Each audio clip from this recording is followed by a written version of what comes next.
Hi, my name is Karen, and let's talk about foot positions today.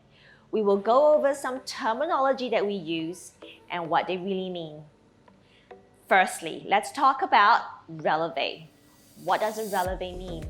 It simply means lifting onto the balls of your feet. So, coming up onto the balls of your feet.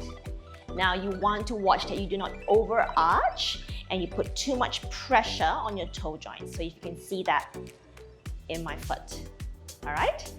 Next, feet hips distance and parallel. Firstly, let's talk about what hips distance really means. Now we're talking about the distance from the middle of our hip joints. And our hip joint is where our thigh bone meets our pelvis. And it is the distance between the middle of those hip joints.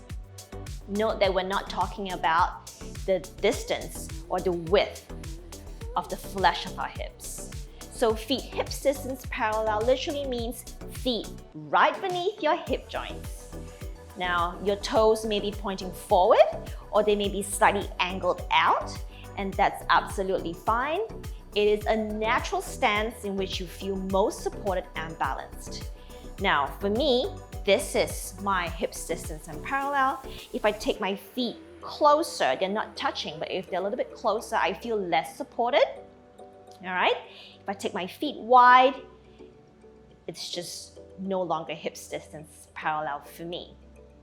Okay, now we talk about V position with the feet. So from legs hips distance parallel, let's take our heels together. My knees are soft, my feet, they're in a V, all right?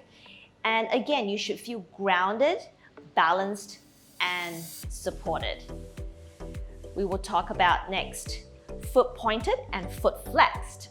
I'll just turn sideways so you can see. Now, a pointed foot literally looks like toes away, okay?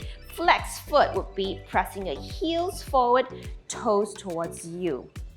Now, there is an in-between position where I am pressing the balls of my foot away, toes are slightly pointing towards me, and we call that a doll foot. And that's it for foot positions. See you next time. Bye!